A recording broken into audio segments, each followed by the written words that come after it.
الحمد لله رب العالمين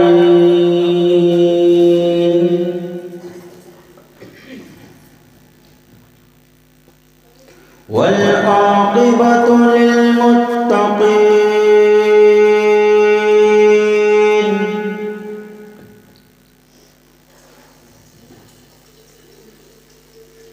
والصلاة والسلام على سيد المرسلين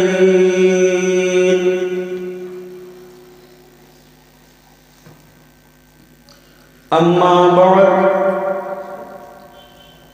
فأعوذ بالله من الشيطان الرجيم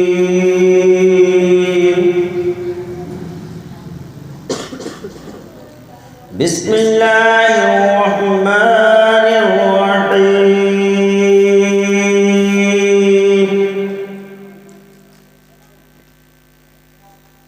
اهدنا الصراط المستقيم صدق الله العظيم وصدق رسوله النبي الأمين الكريم ونحن على ذلك لمن الشاهدين والشاكرين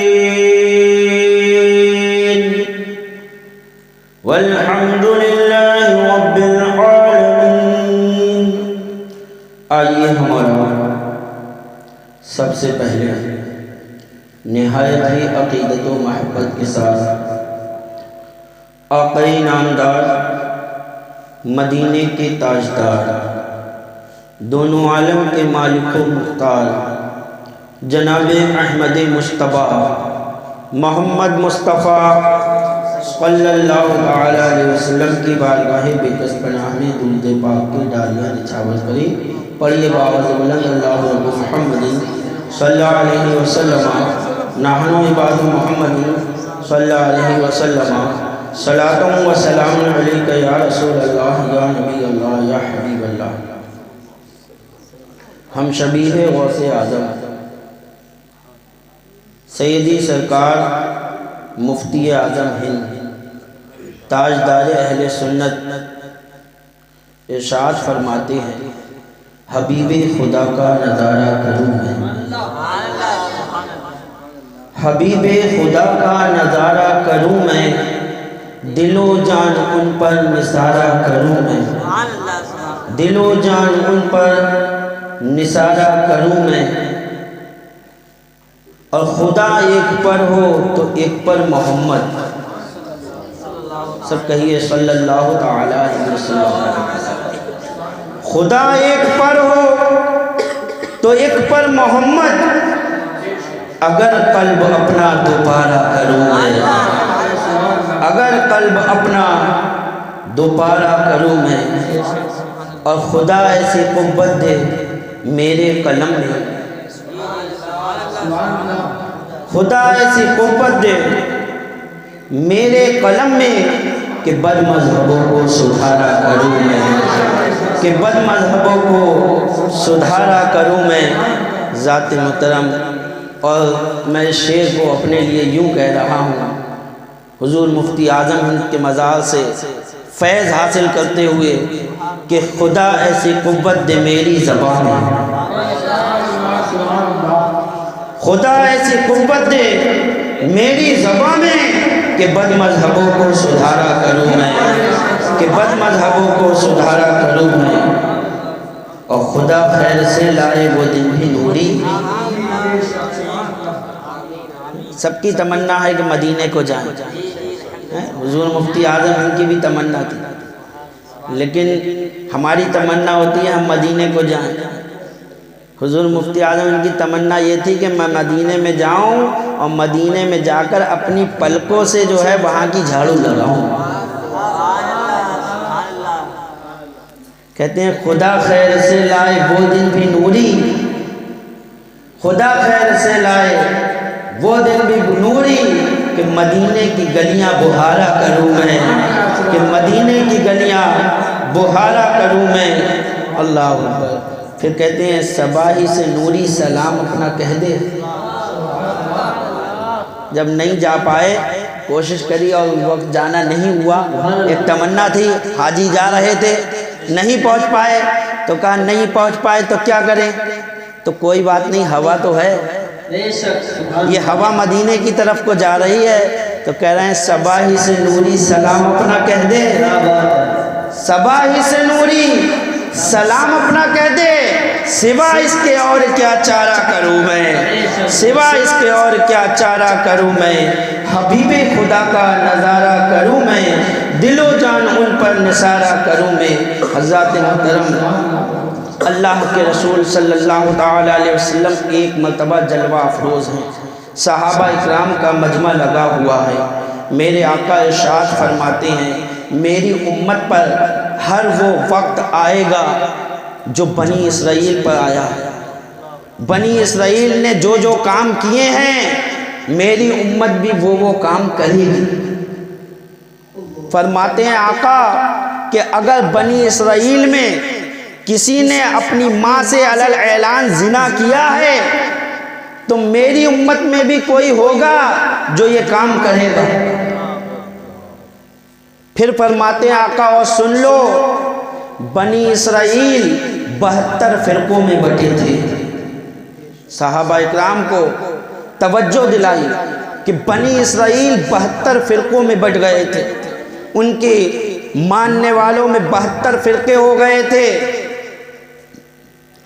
اور فرماتے ہیں میری امت 73 فرقوں میں بٹ جائے گی، میری امت 73 فرقوں میں بٹ جائے گی، اور ان میں سے صرف ایک جنتی ہوگا، باقی 72 جہنم میں جائیں گے۔ جب آقا نے یہ ارشاد فرمایا کہ میری امت 73 فرقوں میں بٹے گی، تو یہ ان کے لیے نہیں تھا کہ جو بتوں کی پوجا کرتے ہیں، یہ ان کے لیے نہیں تھا جو ہے پہاڑوں کی پوجا کرتے ہیں، یہ ان کے لیے نہیں تھا جو پتھروں کی پوجا کرتے ہیں، یہ ان کے لیے نہیں تھا جو سورج کو پوجتے ہیں، یہ ان کے لیے نہیں تھا جو چاند کو پوجتے ہیں، یہ ان کے لیے نہیں تھا جو دریاؤں کو پوجتے ہیں، بلکہ نبی نے جو فرمایا کہ میری امت 73 فرقوں میں بٹے گی، یہ ان کے لیے تھا جو کلمہ پڑھ رہے ہوں گے، جو کلمہ پڑھ رہے ہوں گے، اپنے آپ کو مسلمان کہہ رہے ہوں گے، اپنے آپ کو کافر نہیں کہہ رہے ہوں گے، وہ کلمہ پڑھنے والے 73 فرقوں میں بٹیں گے۔ ان کلمہ پڑھنے والوں کے تعلق سے میرے آقا نے ارشاد فرمایا سن لو، ان کلمہ پڑھنے والوں میں 72 جہنم میں چلے جائیں گے، ایک جنت میں جائیں گے۔ توجہ چاہتا ہوں، آج یہ کہہ دیا کرتے ہیں لوگ کہ ارے وہ بھی دیوبندی تو کلمہ پڑھتے ہیں، ان کو کافر کیوں کہتے ہو؟ وہ مودودی تو کلمہ پڑھتے ہیں، ان کو کافر کیوں کہتے ہو؟ وہ غیر مقلد بھی تو کلمہ پڑھتے ہیں، ان کو کافر کیوں کہتے ہو؟ ان کو جہنمی کیوں کہتے ہو؟ ہم نے کسی کو جہنمی نہیں کہا ہے، ہمارے نبی نے کہا ہے، ہمارے نبی نے بتا دیا کہ کلمہ پڑھنے والے ہوں گے، وہ کلمہ پڑھ رہے ہوں گے اور جہنم کے حقدار ہوں گے، صرف ایک فرقہ ایسا ہوگا جو جنت میں جائے گا۔ ان کلمہ پڑھنے والوں نے اللہ کے رسول، کلمہ پڑھنے والوں میں اللہ کے رسول صلی اللہ تعالی علیہ وسلم سے صحابہ اکرام نے جو ہے عرض کیا ہے اللہ کے رسول ہمیں اس ایک جنتی فرقے کی پہچان بتا دیجیے۔ صحابہ اکرام نے یہ کیوں نہیں کہا کہ اللہ کے رسول ہمیں ان 72 کی پہچان بتا دیجیے؟ غور کرنے کا مقام ہے میرے بھائی، توجہ چاہتا ہوں۔ سرکار نے فرمایا 72 جہنم میں جائیں گے، صحابہ یہ بھی تو کہہ سکتے تھے ہمیں ان 72 کی پہچان بتائیے تاکہ ہم ان سے دور رہیں، ہم ان جہنمی فرقوں میں نہ ہوں۔ یہ کیوں کہا کہ اے اللہ کے رسول ہمیں اس ایک جنتی فرقے کی پہچان بتا دیجیے؟ یوں کہ میرے نبی کی بارگاہ میں ادب ضروری ہے۔ اگر صحابہ اکرام 72 کے بارے میں پوچھتے تو ان کا ذکر کرنا نبی کے اوپر لمبا ہو جاتا، نبی کے اوپر لمبا ہو جاتا کہ ان کا ذکر بیان کرتے، گفتگو طویل ہو جاتی، اور صحابہ اکرام یہ نہیں چاہتے تھے کہ کسی طرح بھی نبی کو کوئی تکلیف دی جائے، لہذا ان 72 کا ذکر کیوں کیا جائے؟ ان 72 جہنمیوں سے ہمیں کیا مطلب؟ ہمیں تو اپنے ان جنتی بھائیوں سے مطلب ہے جو جنت میں جائیں گے، ہمیں ان کا پتہ پتہ چل جائے ہم ان کے ساتھ ہو جائیں گے، 72 تو خود ہی الگ ہو جائے گا۔ نعرہ تکبیر، نعرہ رسالت، محبت صحابہ اکرام۔ اے اللہ کے رسول، اس ایک جنتی فرقے کی پہچان بتائیے۔ میرے نبی نے ارشاد فرمایا وہ فرقہ وہ ہوگا جس پر میں اور میرے صحابہ، جو میرے طریقے پر ہوگا اور میرے صحابہ کے طریقے پر چلے گا، وہی ایک فرقہ جنتی ہوگا، اور جو میرے طریقے پر نہ ہو، میرے صحابیوں کے طریقے پر نہ ہو، وہ تمام فرقے جہنم کے حقدار ہو جائیں گے۔ اللہ اکبر۔ اب آؤ میں آپ کو اس دور میں فرقے آپ دیکھ رہے ہیں، دیوبندی ایک فرقہ آپ کو نظر آ رہا ہے، اہل قرآن ایک فرقہ آپ کو نظر آ رہا ہے، اہل حدیث ایک فرقہ آپ کو نظر آ رہا ہے، آپ کو جو ہے مودودی ایک فرقہ نظر آ رہا ہے، چکڑالوی ایک فرقہ نظر آ رہا ہے، اللہ اکبر، رافضی ایک فرقہ نظر آ رہا ہے۔ اس طریقے سے آپ فرقے گنتے چلے جائیے، بے شمار فرقے آپ کو نظر آتے چلے جائیں گے۔ اب ہمیں یہ دیکھنا ہے کہ ان میں سے جو ہے کون سا فرقہ جو ہے، آپ کو ایک بریلوی فرقہ بھی نظر آ رہا ہے، اب آپ کو دیکھنا یہ ہے کہ ان تمام فرقوں میں کون سا وہ فرقہ ہے جو جنتی فرقہ ہے، جو جنت کا حقدار ہے۔ آؤ میں آپ کو بتاؤں، اللہ کے رسول صلی اللہ تعالیٰ علیہ وسلم جلوہ افروز ہیں، یمن کے لوگ حاضر ہیں، اللہ کے رسول کے پاس نجد کے لوگ حاضر ہیں، اللہ کے رسول کے پاس میرے آقا دعا فرما رہے ہیں، اللہ اکبر، ملک شام کے لوگ حاضر ہیں، اللہ کے رسول کے پاس اللہ کے رسول دعا فرما رہے ہیں، میرے آقا ارشاد فرماتے ہیں، اللہ اکبر، اے یمن والے کہتے ہیں اے اللہ کے رسول ہمارے یمن کے لیے برکت کی دعا کر دیجئے، ملک شام والے کہتے ہیں اے اللہ کے رسول ہمارے ملک شام کے لیے برکت کی دعا کر دیجئے، میرے آقا ارشاد فرماتے ہیں اے اللہ تو یمن میں برکتیں عطا فرما، اے اللہ تو ملک شام میں برکتیں عطا فرما۔ تبھی نجد کے لوگ کہتے ہیں اے اللہ کے رسول ہمارے نجد کے لیے بھی دعا کر دیجئے۔ جب یہ کہا تو میرے آقا خاموش ہو گئے، دعا نہ کی، وہ رحمت للعالمین جن کے اوپر لوگوں نے پتھر برسائے، میرے نبی نے ان کے لیے بھی دعا کی۔ میرے نبی کو اتنی ایذا پہنچائی، اتنے پتھر مارے کہ پورا جسم جو ہے لہو لعان ہو گیا، میرے نبی کا چلنا مشکل، لیکن میرے نبی ان کے لیے بھی دعا کر رہے ہیں۔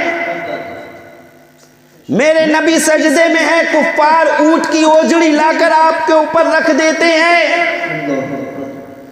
میرے نبی ان کے لیے بھی دعا کر رہے ہیں، لیکن نجدیوں کے لیے میرے نبی نے دعا نہ کی۔ ذرا آپ اندازہ لگائیے، نبی کے اوپر لوگ اوجڑی ڈالیں، نبی ان کے لیے بھی دعا کریں، لوگ نبی کو اوپر پتھر برسائیں، نبی ان کے لیے بھی دعا کریں، لیکن نجدی آ کہہ رہے ہیں اے اللہ کے رسول ہمارے نجد کے لیے دعا کیجئے، اللہ کے رسول نے دعا نہیں کی۔ پھر کہا ملک شام والوں کے لیے اے پروردگار عالم تو ملک شام میں برکتیں عطا فرما، اے پروردگار عالم تو یمن میں برکتیں عطا فرما۔ نجدیوں نے پھر کہا اے اللہ کے رسول ہمارے نجد کے لیے، میرے نبی پھر خاموش ہیں۔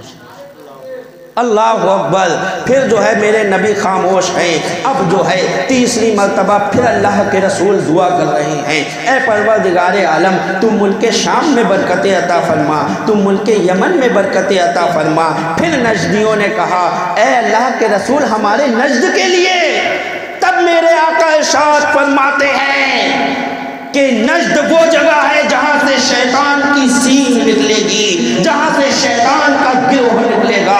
غیب داں نبی جان رہے تھے کہ نجد وہ علاقہ ہے جہاں سے شیطان کا گروہ نکلے گا، جہاں سے امت میں فتنہ و فساد پھیلے گا، یہاں سے وہ لوگ پیدا ہوں گے جو پوری دنیا میں امت میں فتنہ و فساد پیدا کریں گے، وہ باتیں لے کر کے آئیں گے، اللہ اکبر، جو کسی نے کبھی نہ سنی، کبھی نہ کہیں۔ اللہ کے رسول نے ایک مرتبہ حضرت علی رضی اللہ تعالیٰ عنہ سے ارشاد فرمایا اے علی ان قریب ایسے لوگوں کو تم پاؤ گے، اس کا مفہوم عرض کر رہا ہوں حدیث کا، اللہ کے رسول نے ارشاد فرمایا اے علی ان قریب ایسے لوگ آئیں گے جن کے نمازوں کے آگے تم اپنی نمازوں کو ہیچ سمجھو گے، وہ اتنی نمازیں پڑھیں گے، اتنی نمازیں پڑھیں گے کہ تم کہو گے ارے ہم کیا پڑھتے ہیں، ہم کچھ نہیں کرتے، یہ تو اتنے عبادت گزار ہیں۔ اللہ اکبر۔ میرے آقا ارشاد فرماتے ہیں اے علی، ایسے لوگ آئیں گے، ایک گروہ نکلے گا جو اتنی نمازیں پڑھیں گے کہ تم ان کے نمازوں کے آگے اپنی نمازوں کو ہیچ سمجھو گے۔ وہ قرآن کی ایسی تلاوت کریں گے کہ تم اپنی عبادت کو بہت کم تر سمجھو گے، لیکن اے علی وہ ایمان سے ایسے نکل جائیں گے جیسے تیر کمان سے نکل جاتا ہے۔ میرے نبی نے فرمایا نمازیں بہت پڑھیں گے لیکن ایمان نہیں ہوگا۔ جس طرح ایک مرتبہ تیر کمان سے نکل جاتا ہے اور واپس کمان میں نہیں آتا، ایسے ہی طرح وہ ایمان سے ایسے نکلے ہوئے ہوں گے کہ دوبارہ ایمان میں داخل نہیں ہوں گے۔ میرے نبی نے ارشاد فرمایا قرآن پڑھیں گے بہت اچھا، تم کہو گے کتنا اچھا قرآن پڑھتے ہیں، لیکن آقا ارشاد فرماتے ہیں کہ قرآن ان کے حلق سے نیچے نہیں اترے گا، بس صرف زبان پر ہوگا، دل میں نہیں اترے گا۔ میرے آقا نے ارشاد فرمایا اے علی اگر تم انہیں پاؤ، توجہ میرے نبی فرما رہے ہیں اے علی اگر تم انہیں پاؤ تو قتل کر دینا۔ کس کے لیے کہا؟ نمازیوں کے لیے، جو بظاہر نماز پڑھنے والے تھے، جو بظاہر جو ہے قرآن پڑھنے والے تھے، ان کے بارے میں میرے آقا ارشاد فرماتے ہیں اے علی اگر تم انہیں پاؤ تو قتل کر دینا۔ اللہ اکبر۔ غیب داں نبی تھے، جانتے تھے کہ حضرت علی کا ایسے سے واقع ایسے لوگوں سے جو ہے ملاقات ہوگی، اس لیے پہلے ہی حضرت علی کو خبر دے دی تھی اے علی اگر تم انہیں پاؤ تو قتل کر دینا۔ اللہ اکبر۔ آج لوگ کہتے ہیں کہ وہابی وہابی وہابی وہابی دیوبندی کہتے ہو، اللہ کے رسول صلی اللہ تعالیٰ علیہ وسلم کے زمانے میں وہابی کہاں تھے؟ میں آؤ بتاؤں، جب اعلیٰ حضرت فاضل بریلوی رضی اللہ تعالیٰ عنہ سے یہ سوال کیا گیا کہ کیا اللہ کے رسول صلی اللہ تعالیٰ علیہ وسلم کے زمانے میں وہابی تھے، تو اعلیٰ حضرت فرماتے ہاں تھے، ہاں تھے۔ محمد بن عبد الوہاب نجدی یہ ضرور جو ہے بعد میں پیدا ہوا، لیکن اسی طرح کے لوگ اس وقت میں بھی موجود تھے۔ تو اعلیٰ حضرت فاضل بریلوی رضی اللہ تعالیٰ عنہ فرماتے ہیں حضرت علی رضی اللہ تعالیٰ عنہ سے اللہ کے رسول نے یہ جو کہا کہ اے علی اگر ایسے لوگوں کو پاؤ تو قتل کر دینا۔ اللہ اکبر۔ حضرت علی رضی اللہ تعالیٰ عنہ کے وقت کی بات ہے، آؤ حضرت علی اور حضرت امیر معاویہ کی جنگ ہوتی ہے۔ وہ جنگ جو حضرت علی اور حضرت امیر معاویہ کی جنگ ہو رہی ہے، اس جنگ میں جب صلح ہوتی ہے تو سب صلح کی جاتی ہے تو ایک حکم حضرت علی کی طرف سے بیٹھتا ہے۔ توجہ چاہتا ہوں آپ لوگ اپنا ذہن ادھر رکھیے، مجھے اس وقت اور کچھ نہیں کرنا ہے، پیسے آپ رکھے رہیں اپنے پاس، لیکن بات توجہ سے سنیں، جو دینا ہے میں یہ نہیں کہتا مت دو، بعد میں دے دینا، نقصان اپنا کیوں کروں، لیکن ابھی توجہ سے سن لو، ابھی توجہ، ابھی جو ہے توجہ ہونا چاہیے، ادھر توجہ دھیان، کیونکہ گفتگو اگر ہم ذہن لگا کر سنیں گے تبھی ہمارے سمجھ میں آئے گی، اور اگر ہم نے تھوڑا سا ذہن ہٹا لیا تو آدھی بات سمجھ میں آئے گی اور آدھی کٹ جائے گی۔ اللہ اکبر۔ ہمارے رسالت مسلک اعلیٰ حضرت بستی بستی دریا دریا شیطان غوث اعظم جشن غوث اعظم ہمارے رسالت مولانا مفتی صاحب قبلہ۔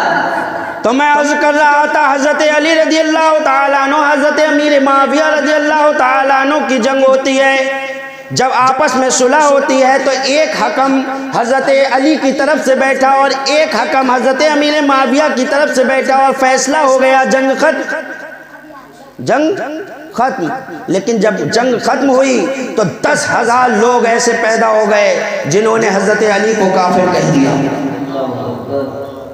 حضرت علی کو کافر کہہ دیا۔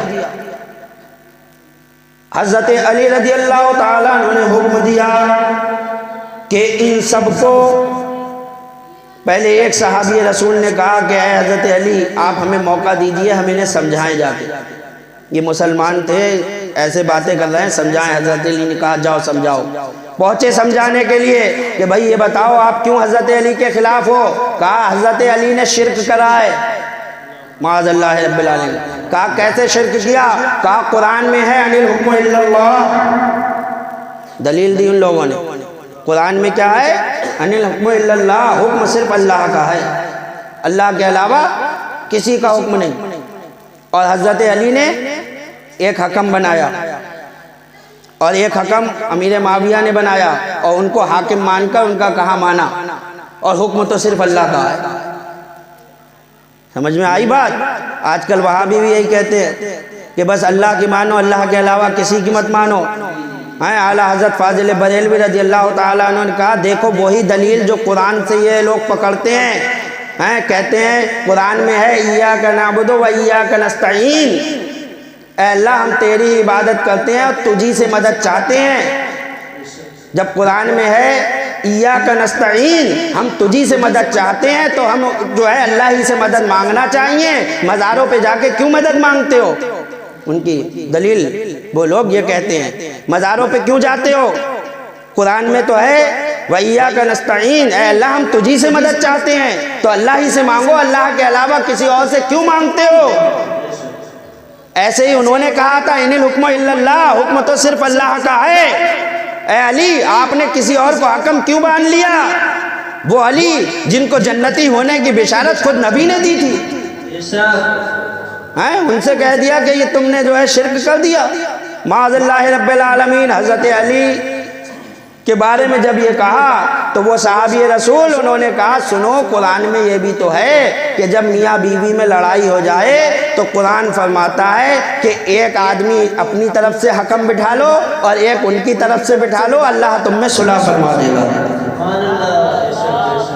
قرآن کی اس آیت پہ تمہاری نگاہ نہیں پڑی تو بولو اللہ تو حکم بنانے کا خود حکم دے رہا ہے، اللہ تو حکم ماننے کا خود حکم دے رہا ہے کہ اپنی طرف سے تم حکم بناؤ۔ اس کا یہ مطلب نہیں ہے کہ اللہ ان الحکم الا اللہ، حکم صرف اللہ کا ہے، کسی اور کی نہیں مانی جائے گی۔ اس کا مطلب یہ ہے کہ جب اللہ کے حکم سے کسی کا حکم ٹکرائے گا تو پھر حکم صرف اللہ ہی کا مانا جائے گا۔ اس کا مطلب کیا ماں باپ کی نہیں مانو؟ ماں باپ کا کوئی حکم دے نہیں مانا جائے؟ مانا جائے گا۔ ہاں اگر ماں باپ نماز پڑھنے کو منع کرے تو نہیں مانا جائے گا۔ اب ان الحکم الا اللہ، حکم صرف اللہ کا ہے۔ جب اللہ کے حکم سے ماں باپ کا حکم ٹکرائے گا، ماں باپ کہیں بچے سے داڑھی مت رکھو تو اب ماں باپ کا حکم نہیں مانا جائے گا۔ ان الحکم الا اللہ، حکم صرف اللہ کا ہے۔ اور جب ماں باپ کسی کام کو کہیں، اپنی خدمت کے لیے کہیں تو ماں باپ کا حکم مانا جائے، ماں باپ کی خدمت کی جائے گی۔ تو یہ جو ہے وہابی وہی دلیل ایاک نستعین کہتے ہیں کہ قرآن میں ہے ایاک نستعین، اللہ ہی سے مدد مانگو، تو قرآن میں یہ بھی تو ہے، اللہ فرماتا ہے وَأَقِيمُوا الصَّلَاةَ وَاسْتَعِينُوا بِالصَّبْرِ وَالصَّلَاةِ، اے ایمان والو نماز اور صبر سے مدد مانگو۔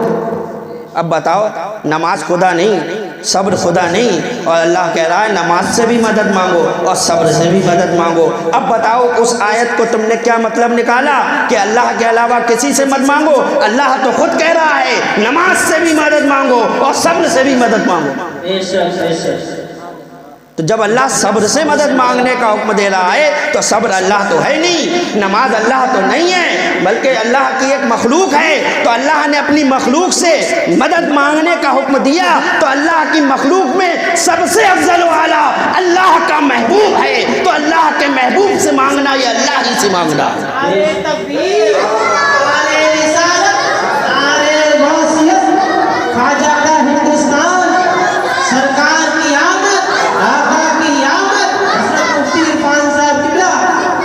تو جب صحابی رسول نے یہ دلیل دی کہ قرآن میں یہ بھی تو ہے کہ ایک حکم اپنی طرف سے لو، ایک ان کی طرف سے، اللہ تم میں جو ہے محبت پیدا کر دے گا، تو ان میں سے 5000 لوگ مسلمان ہو گئے۔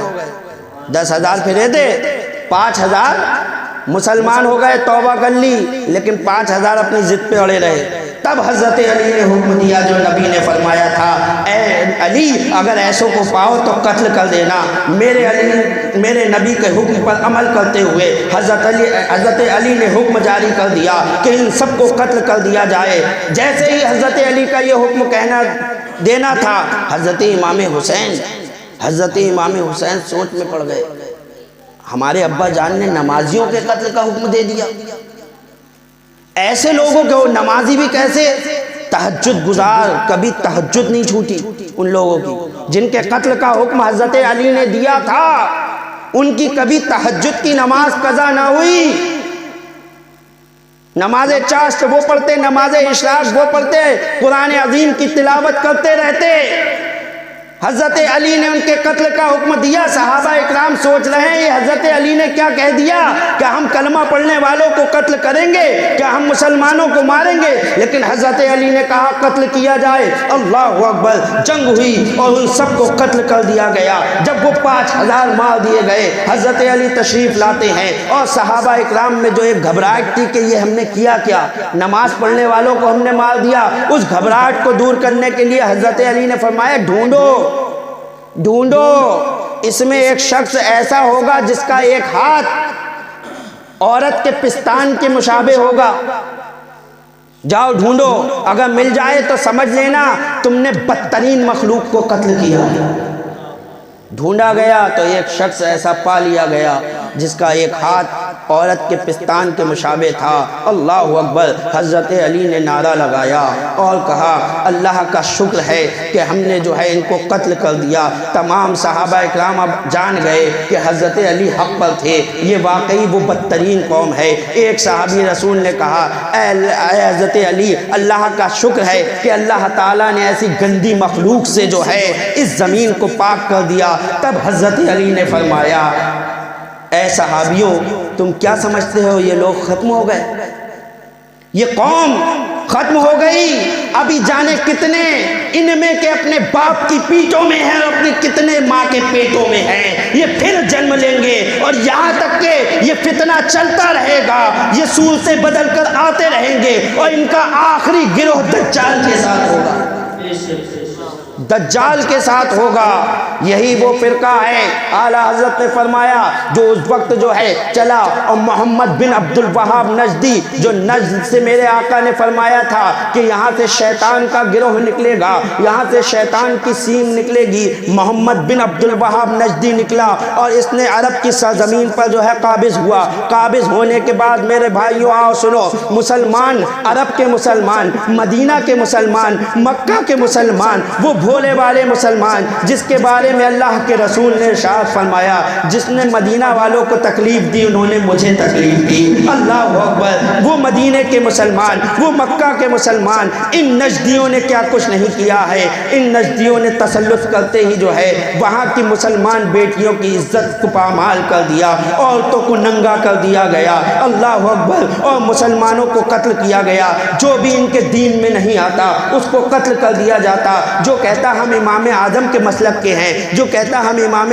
شافعی کے مسلک کے ہیں، جو کہتا ہم امام ابن حنبل کے مسلک کے ہیں، جو کہتا ہم امام مالک کے حنبل کے مسلک کے ہیں، یہ وہاں بھی ان سب کو قتل کر دیتے۔ یہاں تک کہ جنت البقیع میں صحابہ اکرام کے مزار موجود تھے، حضرت عثمان جو ہے بڑے بڑے صحابہ اکرام کے جو ہے مزارات موجود تھے، حضرت عثمان غنی کا مزار ہے، حضرت فاطمہ الزہرا کا مزار تھا۔ اللہ کے رسول صلی اللہ تعالیٰ علیہ وسلم کے ایسے صحابیوں کے مزار کو ان وہابی نجدیوں نے بلڈوزر چلا کر سب برابر کر دیا اور اس کو مسمار کر دیا۔ اللہ اللہ، ذرا قربان جاؤ، اللہ کے رسول صلی اللہ تعالیٰ علیہ وسلم کے صحابہ اکرام کے مزاروں پر بلڈوزر چلایا گیا، اور جس جگہ اللہ کے رسول صلی اللہ تعالیٰ علیہ وسلم کی پیدائش ہوئی تھی، اللہ اکبر، مولود النبی کے نام سے وہ جگہ جانی جاتی ہے، وہاں پر جب حجاج اکرام جایا کرتے تھے تو میلاد النبی کی محفل سجایا کرتے تھے، بیٹھ کر میلاد پڑھا کرتے تھے۔ میرے بھائیوں، ان نجدیوں نے کیا کچھ نہیں کیا، اس جگہ کو جو ہے وہاں پر توڑ تاڑ کر وہاں پر بیت الخلاء لیٹرین بنوا دی۔ ذرا آپ اندازہ لگاؤ ان کی ذرا قدرت تو دیکھو، نبی سے دشمنی تو دیکھو، ارے کچھ اور نہیں وہاں پر لیٹرینیں بنوا رہے ہیں، اللہ اکبر۔ اور ایک مسجد جس کو مسجد ضرار کہا جاتا ہے، جس کا ذکر قرآن میں ہے، ان منافقوں نے اس مسجد کو بنایا تھا، اور مسجد بنانے کے بعد جب میرے نبی نے اپنی مسجد سے انہیں نکال دیا تھا تو انہوں نے مسجد ضرار بنائی تھی اور کہا تھا اے اللہ کے رسول آپ نے اپنی مسجد سے تو ہمیں نکال دیا، چلیے ہماری مسجد میں نماز پڑھ لیجئے۔ تب اللہ کے رسول صلی اللہ تعالیٰ علیہ وسلم نے 2 صحابیوں کو بھیجا تھا اور کہا تھا جاؤ ان کی مسجد میں آگ لگا دو۔ یہ باتیں بیان نہیں کی جاتی، یہ باتیں چھپائی جاتی ہیں، کہتے ہیں نبی نے تو بڑی رحمت کی ہے، ارے نادانو، نبی نے رحمت اس کے ساتھ کی ہے جو نبی کو نہ جانتے ہوئے جو ہے دشمنی کر رہا تھا، اور جو نبی کو جان کر دشمنی کر رہا تھا نبی نے اس کو کبھی معاف نہیں کیا ہے۔ اللہ اکبر۔ ان کی مسجد میں آگ لگا دی گئی، اس مسجد کو جلا دیا گیا۔ اب اس وہابی حکومت کی ذرا دیکھو، منافقوں سے ذرا محبت تو دیکھو، جس جگہ مسجد ضرار کو جلایا گیا تھا میرے نبی نے جلوایا تھا، وہیں پر وہابیوں نے پھر مسجد بنائی ہے اور اس مسجد کا نام مسجد نور رکھا ہے۔ یہیں سے عداوت اور محبت کا اندازہ لگا لو۔ ارے اگر کوئی عاشق رسول ہوتا تو کبھی اس جگہ دوبارہ مسجد نہیں بناتا، کہتا جہاں ہمارے نبی نے جلوا دی ہے ہرگز ہم وہاں پر دوبارہ مسجد قائم نہیں کریں گے، لیکن انہوں نے وہاں پر دوبارہ مسجد کو بنوایا ہے۔ اللہ اللہ، میں آپ کو بتانا چاہتا ہوں اس نجدی حکومت نے کیا کچھ نہیں کیا۔ جو مسلمان جو ہے ان کے دھرم پر آ جاتا اس کے بال کاٹ کے اس کو گنجا کرتے، جس کو جو ہے اللہ کے رسول نے ان کی ایک پہچان یہ بھی بتائی تھی کہ وہ سر منڈے لوگ ہوں گے۔ میرے نبی نے پہچان بتائی تھی کہ وہ سر منڈے لوگ ہوں گے اور ان کے گھٹنے تک پیچے اتنے اونچے۔ ارے اللہ کے رسول نے ٹخنے کھولنے کا حکم دیا تھا، یہ پوری پنڈلیاں کھولتے کے ٹہلتے ہوئے نظر آتے۔ اللہ اللہ، تو میں آپ کو بتا رہا ہوں کہ اللہ کے رسول صلی اللہ تعالیٰ علیہ وسلم نے اس وہابیوں کے بارے میں بہت پہلے خبر دے دی اور حضرت علی کو قتل کا حکم دیا۔ حضرت علی نے انہیں قتل کیا اور محمد بن عبد الوہاب نجدی جو ہے اس نے وہابی حکومت کی بنیاد ڈالی۔ اس طریقے سے مکہ شریف اور مدینہ شریف میں وہابیت پھیلتی چلی گئی، اور بریلی جو ہندوستان کی سرزمین کا رہنے والا اسماعیل دہلوی جب یہ جو ہے مکہ گیا ہے تو اس نے اسی محمد بن عبد الوہاب کی لکھی ہوئی کتاب جس کا نام التوحید تھا، اس کتاب کو لے کر یہ ہندوستان کی سرزمین پر آیا ہے، اور ہندوستان کی سرزمین پر اس نے اس کتاب کا جو ہے اس کا ترجمہ کیا اور اس کا نام تقویۃ الایمان رکھا۔ تب سے وہابی عقیدے کی بنیاد یہاں ہندوستان میں پڑی۔ اس کا عقیدہ اس کتاب میں لکھا ہے، اس کتاب میں یہ لکھا ہوا ہے کہ محمد معاذ اللہ رب العالمین مر کر مٹی میں مل گئے، اس کتاب میں یہ لکھا ہوا ہے۔ بتاؤ ایسے گندا عقیدہ رکھنے والے کیا مسلمان ہو سکتے ہیں جو ہمارے نبی کے بارے میں کہیں کہ نبی مر کر مٹی میں مل گئے، جبکہ اللہ کے رسول فرماتے ہیں کہ اللہ تبارک و تعالیٰ نے حرام فرما دیا ہے زمین پر کہ وہ نبی کے جسموں کو کھائے، یہ زمین پر حرام ہے کہ وہ نبی کے جسم کو چھو بھی سکے، تو اللہ کے نبی زندہ ہیں اور وہ رزق دیے جاتے ہیں۔ میرے نبی تو یہ فرما رہے ہیں اور کتاب میں تقویۃ الایمان میں لکھ دیا کہ نبی مر کر کے مٹی میں مل گئے۔ یہی اشرف علی تھانوی دیوبندیوں کا بہت بڑا حکیم، جسے دنیا دیوبندی بڑے حکیم الامت کے نام سے جانتے ہیں، یہی اشرف علی تھانوی سے جب پوچھا گیا کہ نبی کے علم غیب کے بارے میں کیا کہتے ہو تو کہتا ہے کہ نبی کو کل علم غیب ہے یا بعض؟ تو سن لو، نبی کو کل علم غیب نہیں ہے، نبی کے کل علم غیب کا انکار کر دیا، کہا بعض ہے، ہاں بعض ہے مانا، اور پھر کہتا ہے کہ بعض ہے تو اس میں نبی کی کیا خاصیت ہے؟ اتنا علم تو جانوروں کو بھی ہے معاذ اللہ رب العالمین۔ ذرا آپ اندازہ لگاؤ، جس مولوی کا ایسا گندا عقیدہ ہو کہ جو نبی کے علم کو جانوروں کے علم سے نبی کے علم کو تشبیہ دیتا ہو، اللہ اکبر۔ اور یہی قاسم نانوتوی ہے جس نے دیوبند مدرسے کی بنیاد ڈالی ہے۔ اسی قاسم نانوتوی سے جب پوچھا گیا کہ نبی آخری خاتم النبیین کے تعلق سے تو اس نے کہا کہ یہ جو نبی خاتم النبیین کا معنی جو عوام میں مشہور ہے کہ نبی آخری نبی ہیں، یہ عوام کا خیال ہے، سمجھ والوں کا نہیں۔ یہ سمجھ والوں کا خیال نہیں ہے، یہ بے وقوفوں کا، ناسمجھوں کا خیال ہے۔ مطلب میرے نبی خود فرماتے ہیں انا خاتم النبیین لا نبی بعدی، میں آخری نبی ہوں، میرے بعد کوئی نبی نہیں۔ تو نبی کے فرمانے کو کہا کہ یہ ناسمجھوں کا خیال ہے۔ خاتم النبیین کا یہ معنی کہ اب کوئی اور نبی نہیں ہوگا، یہ آخری نبی ہیں، یہ ناسمجھوں کا خیال ہے۔ اہل فہم پر روشن ہو جائے، اپنے آپ کو سمجھ والا کہا کہ ہم سمجھ والے ہیں، ہم اس کا معنی دوسرا بتاتے ہیں۔ اگر کوئی اور نبی آ جائے تو خاتمیت میں کوئی فرق نہیں پڑے گا۔ نبی کے بعد دوسرا نبی ہونے کو جائز لکھا قاسم نانوتوی نے۔ اللہ اکبر، ان کے اور مولویوں کو سنتے چلو۔ آؤ دیکھو، یہ جو ہے قاسم نانوتوی ہے، یہ اشرف علی تھانوی ہے، اور جو ہے خلیل احمد امبیٹوی ہے۔ اس نے لکھا کہ شیطان کا اور ملک الموت کا علم جو ہے یہ تو قرآن سے ثابت ہے۔ شیطان کا اور ملک الموت کا علم قرآن سے ثابت ہے، لیکن نبی کا علم قرآن سے ثابت نہیں، معاذ اللہ۔ یعنی شیطان کے علم کو زیادہ بتا دیا، نبی کے علم کو کم بتا دیا۔ بتاؤ میرے بھائیوں، اور کیسے کیسے ان کے گندے عقیدے اجاگر کیے جائیں۔ انہوں نے اپنی کتاب میں لکھا کہ نبی جو ہے وہ اللہ کے رسول صلی اللہ تعالیٰ علیہ وسلم اللہ کی بارگاہ میں چمار سے زیادہ ذلیل ہیں۔ انہوں نے اپنی کتاب میں لکھا کہ جس کا نام محمد یا علی ہے وہ کسی چیز کا مالک و مختار نہیں ہے۔ اللہ اللہ، ایسے گندے عقیدے یہ شیطان کی جھولی سے نکال کر لائے گئے۔ ایسے گندے عقیدوں کو جو ہے پورے ہندوستان میں پھیلایا گیا۔ اعلیٰ حضرت فاضل بریلوی کا احسان مانو جنہوں نے اس گندے عقیدوں کو لوگوں کے سامنے لا دیا اور ان کی پول کھول کر رکھ دی اور بتا دیا اور اپنی قوم کو جگا دیا۔ سنو اے میری قوم، سو مت، یہ مولویوں کی شکل میں چور ہیں جو تمہارا ایمان چھیننا چاہتے ہیں اور فرماتے ہیں سونا جنگل رات اندھیری، چھائی بدلی کالی ہے، سونے والوں جاگتے رہیو، چوروں کی رکھوالی ہے، آنکھ سے کاجل صاف چرا لیں یا وہ چور بلا کے ہیں، تیری گٹھڑی تاکی ہے اور تو نے نیند نکالی ہے۔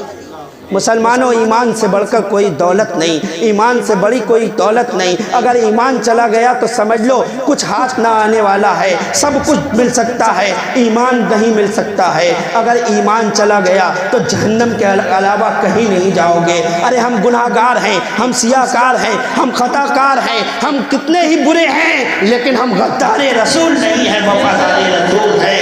یہی جو ہے ہمارے لیے بخشش کا ذریعہ بن جائے گا۔ لیکن اگر ہم غدار ہو گئے یا ہم نے غداروں کا ساتھ دیا تو میرے بھائیوں یاد رکھنا اب جو ہے کبھی کامیاب نہیں ہوں گے۔ آج جو ہے ہمارے مسلمان بھائی جو ہے بریلی کی سرزمین پر صلح کلیت بڑھتی چلی جا رہی ہے، لوگ وہابیوں سے میل جھول رکھتے چلے جا رہے ہیں اور کہہ رہے ہیں ہمارا عمل ہمارے ساتھ، ان کا عمل ہم ان کے ساتھ، ہم کوئی ان کے جیسے تھوڑی ہوئے جا رہے ہیں۔ نادان، آپ جانتے ہو آپ کتنی بڑی بات کہہ رہے ہو، غوث اعظم کی مجلس میں آئے ہوئے ہو۔ ذرا سنو، غوث اعظم رضی اللہ تعالیٰ عنہ جب عبادت کر رہے تھے تو شیطان لعین آیا اور کہا اے غوث، تمہاری سب لیے نماز جو ہے معاف ہو گئی، تمہارے لیے حرام حلال ہو گیا، تم نے بہت عبادت کر لی، جاؤ میں تمہارا خدا ہوں، آج سے جو چاہو کرو۔ غوث اعظم رضی اللہ تعالیٰ عنہ نے کہا لا حول ولا قوت الا باللہ العلی العظیم، تو شیطان لعین معلوم ہوتا ہے۔ اللہ اکبر، اس وقت جو ہے وہ روشنی تاریکی میں بدل جاتی ہے اور کہتا ہے شیطان اے غوث، تمہیں تمہارے علم نے بچا لیا۔ غوث اعظم نے فرمایا سن شیطان لعین، جاتے جاتے پھر دھوکہ دینا چاہتا ہے، نادان تجھے تیرا علم نہ بچا سکا، تو کہہ رہا ہے میرے علم نے بچا لیا، تیرے پاس کیا کم علم تھا، فرشتوں کو درس دیتا تھا، تجھے تیرا علم نہ بچا سکا۔ سن لے، مجھے تو خدا کے فضل نے بچایا ہے، مجھے تو خدا کی رحمت نے بچایا ہے۔ نعرہ تکبیر، نعرہ رسالت۔ تو غوث شیطان لعین نے کہا ہے غوث اعظم تمہیں تمہارے علم نے بچا لیا، ورنہ اس وقت جانے کتنے ولیوں کی ولایت میں نے چھین لی۔ تو ولیوں کی ولایت چھین لی اور ہم کہتے ہیں ارے کچھ نہیں ہوگا، ان کا عمل ان کے ساتھ، ہمارا عمل ہمارے ساتھ، بالکل شیطان کی نوک کی ہڈی پہ بیٹھے ہوئے اور پھر کہہ رہے ہیں کہ ارے کچھ نہیں ہوگا۔ وہ ولی جو ہر وقت اللہ کی عبادت میں رہتے تھے، ان کے بارے میں شیطان لعین کہہ رہا ہے میں نے انہیں بہکا دیا، اور ہم کہہ رہے ہیں کہ ارے کچھ نہیں ہوگا. جانتے ہیں اعلیٰ حضرت فاضل بریلوی رضی اللہ تعالیٰ عنہ کا احسان مانو میرے بھائیوں. اسی لیے کسی شاعر نے کہا ہے کہ سنیوں میں ہی شادی کرو، یہ وہابی نہیں فیملی کے لیے. آج مسلمان کہتا ہے ارے ان کی بیٹی لانے میں کیا حرج ہے، بیٹا دینے میں حرج ہے. ان کی بیٹی لے آئیں گے، اس کو اپنے گھر پہ رکھیں گے، اپنی طرح کر لیں گے. بیٹا ہاں اگر جو ہے ہمارا ادھر چلا گیا وہابیوں میں تو غفلہ ہے کہ اس کا دین چلا جائے گا. ان کی بیٹی تو ہم لے کر آئیں گے، اپنے میں کر لیں گے. لیکن کیا آپ نے ایسے ماحول دیکھے ہیں